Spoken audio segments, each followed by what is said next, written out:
Hello my friends and welcome to this Wind Guide 3.0 how Tommy play, or it's like I'm going to show you how I'm adjusting for the wind and actually my basic grounds in my play.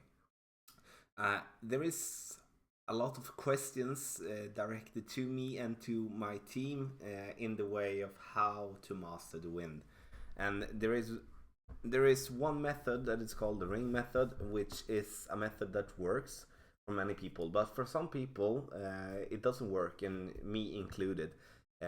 I did start my path in this game before everything started with the wind method, and for those that are comfortable with that, you should stick with that. Absolutely, this is another way to master the wind, and maybe it will ease itself up for you when it goes. I will answer any types of questions below.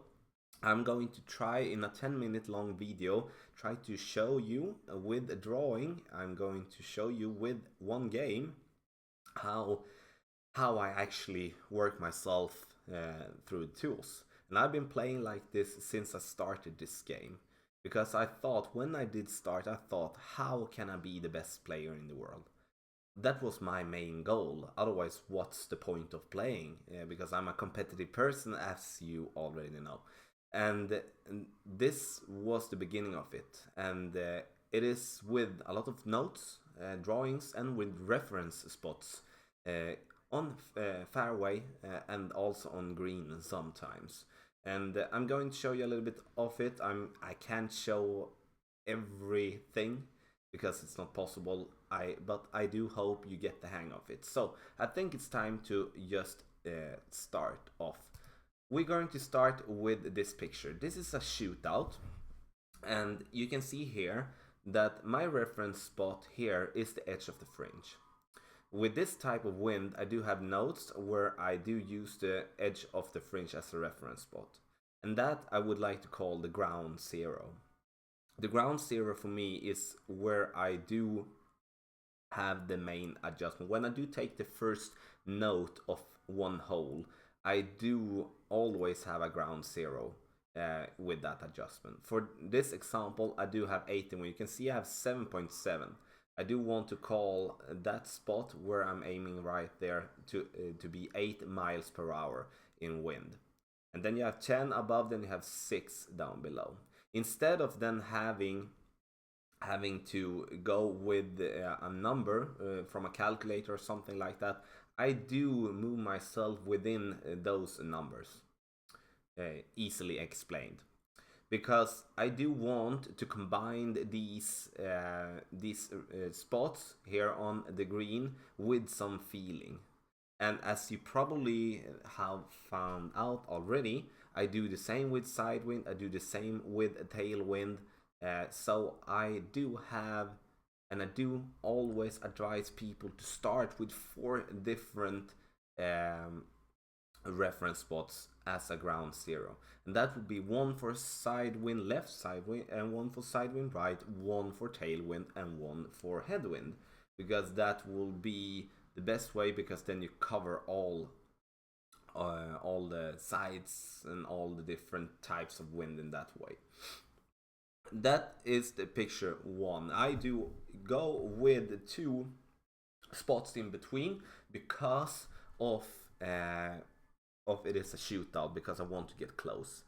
And I do see myself, of course, when I do start, this is a basic note, and then you use this note and combine with the other notes you have to successfully getting closer. And that's the important part, because you can't just use this picture and then you will ace everything, because you always have to improve in the way you're doing. So we're going to go to the next picture. Going to go with this picture. Here you can see that I'm using the water as a reference spot. Here again we have 8.6, and I would like to call that spot for 9 miles per hour in wind. And then we have 12, and then we have 6. And that basically shows me, okay, if I aim there, and even though I hit it great, I will be fine out on the fairway there. You need to have in mind, when you do a drive, and would shot, for an example, like going for the green and then not in the shootout, it's not that important to get it as close to the hole as possible. The important part is to get it there so you can have an easy putt. I haven't got that many hole-in-ones. I don't have that many albatrosses, but I win more game than I lose. And that's the important part. So I always try to find myself on fairway and then on green, and then I focus a lot on the shootout. You can see here that there I'm using the water as a reference point, and I do that with all of my headwind shots. I use that with all my headwind shots, and I know that the water for me with headwind, I will I will make a good shot and over the water, even though I'm hitting great, if I have headwind and using that water as a reference spot. That is one really good way to show. We can go to the third picture that I have. This is also a shootout, and here it is a tricky one. You can see I'm having a lot of wind. I'm using the edge of the rough as a reference spot. As on many holes, I do use the edge of the rough as a reference spot, because we do have these lines where you can see the darker rough on the left side, you can see the lighter rough, and then I can use the edge of that. And there I have this reference spot at 11 miles per hour. I do have 14 up, I do have 8 down below. And then I know if I am in between those numbers, I will be fine making a shot on green and make it kind of close. I will make it close in that way that it will be hard for my opponent to beat me. So I would say again, my main goal is to get it onto the green. Of course, in a shootout, it's important to get as close as possible. But as you do play, you play the hole, you play the hole, you play the hole, and you play the hole again. And then you will improve your notes, you will have more reference spots. But the important part to not lose track is to always have a ground zero when you start with your reference spot. And then I improve from that. I do advise you as a beginner, by adjusting for the wind, to use maybe a smaller gap of miles per hour. Maybe use 1 miles per hour in gap. So you have maybe 8, 9, 10, or we'll say like 3, 4, 5 to start from there. And then always you can have a tree, you can have a bunker.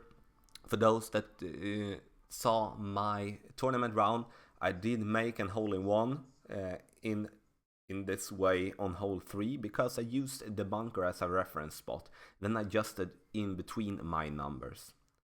And I would say the thing that I said, play the hole, play the hole, play the hole, I would like to say that play the hole in the same way as you always play it. Do always search for the same spot every time, because that will help you be consistent, that will help you to improve your reference spots in that way, and it will help you improve yourself being more comfortable when you are playing. And then you will learn the spin, then you will learn the curl for those particular situations.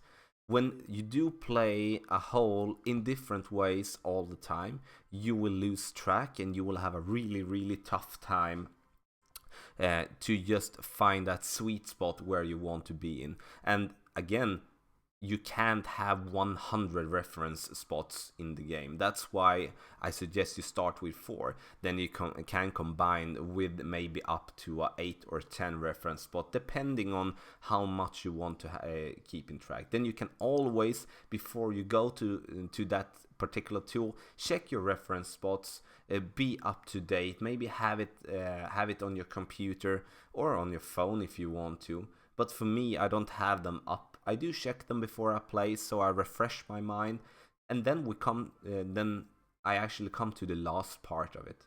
I come to the feeling part. A big way of why I'm adjusting in this way, why I don't want to just rely 100% on the numbers to be 2.1 rings, is that in that way I do want to combine it with some feeling, because especially on the short range chip-ins, it's not reliable to go with the numbers of the rings, not for me at least. And so the feeling part is really important as well. That's why I want to have a gap, because okay, now this way it feels like I want to be a bit further up, because it's 8.1 this time and it's 11.1 this time, for an example. And that is so important for me to really say as well, because I would say my notes and my drawings is around 50 to 60% of the adjustment, and then it's combined with feeling. And the feeling gets better when you get more comfortable with the way you are adjusting, because it's mental. Because if you are in a mental state, in a good mental state, because then you will have an easier time to hit perfect, you will have an easier time to be within your range, and always then improve. So I'm going to play a game here on 211 for you, and I'm going to play this one and try to talk in the same way on how I'm adjusting. And I want to combine this with a game, because it could be hard to understand sometimes, even though it's easy for me because I've done it for so long. Here you can see again the main way for me to play is not to get this one. And now I have the extra mile. I saw. So it's for me to get in here. I don't want to go as far as possible, because I don't need. Then I do have, you can see the blue ring on the edge of that rough. You can see there. That's my reference spot. Then I know that I do need to go out there.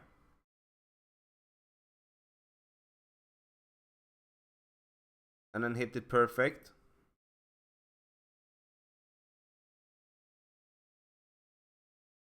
And I was in the rough, but it works because I get out to the fairway. Now I got a bit pressured in the end. But that is basically how I know. Then I have my reference spot. In this case, I've been working with them for a long time, and which means that I basically know where to aim. Sometimes I'm off, sometimes I'm not. But for me, it works so well to combine this with drawings, with notes, with the feeling, because I don't want to look at notes all the time. I do want to look at them before I play, and then I want to get back to my real game. I would say get back to the way I'm normally adjusting. So you can see here now we're going to go with the same way here, and this is also how you learn the hole. I do know here that I do want to have 3 in backspin. That's the main approach. I do have 3 in backspin. I do aim myself up here, and all of this comes from notes. I do aim myself up there, and then you can see here I do have this one, the red one. When I am here, I do try to go in there with the orange ring.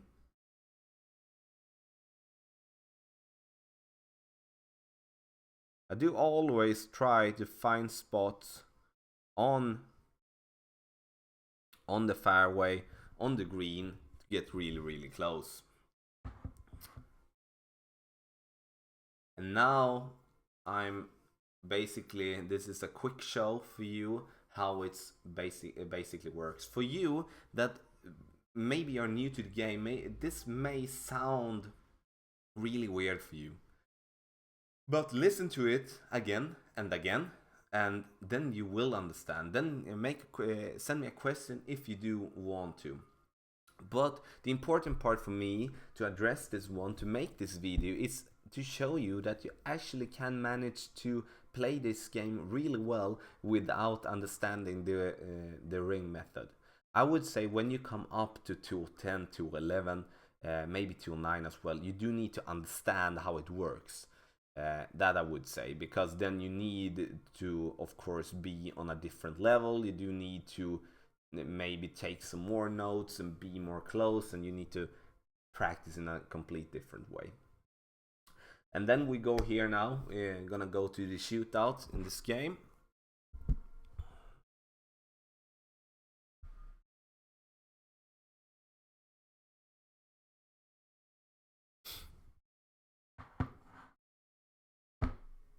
Because I think that's why I'm doing the drawings in the tournament as well. That's basically a quick scan on where to land with your ball, where you need to be. And I never say in a tournament guide, for an example, or in a guide, to go as far as possible and to get the and those things. And that's because that is not important. The important part is to get the closest into that. You may ship in 1 or 2, and but that is not something you do all the time. Oh, we hopefully will get the same win as we had on the drawing here before. But the important part: go to fairway, go to green. That's the important part. So it's all, so you will come down to a point where you decide which way you want to go. You should always go with the way that you feel comfortable with, because if you do feel comfortable with the way you're adjusting, you will play a better game. If you do play in a way that you're not comfortable with, then you will not play your best game.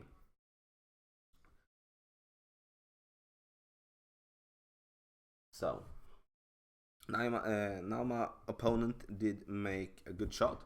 Now we'll see what type of win that we get.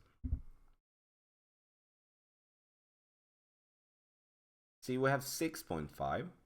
Now I'm having the hammerhead here, so I do not have the same, because of course the spin do matter as well. So I'm going to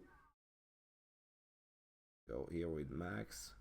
Now you see I don't have the same amount of backspin as I do have on my cataclysm, or my sniper for that matter. But the same way here, I'm up here, I'm slightly in, see here.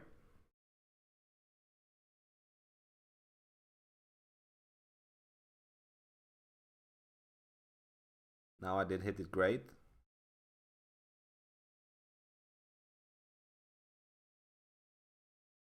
So it wasn't my best shot, of course.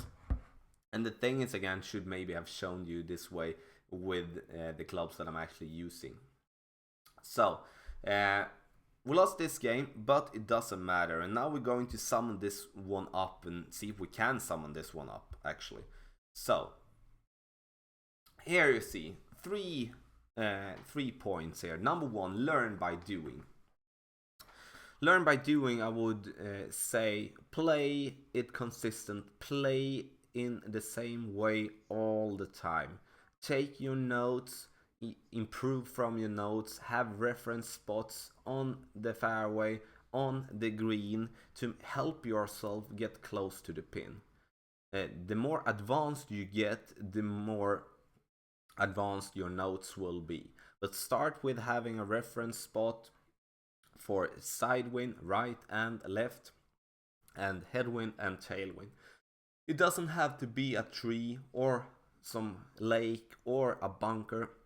You can have a spot in the fairway as well if you feel comfortable with that. Number two, practice. Nobody gets good in any way by not practice. So I would say practice, practice, practice, and practice a bit more. I practice a lot to be this good than I am today. And I'm really pleased with my way with the practice I'm doing.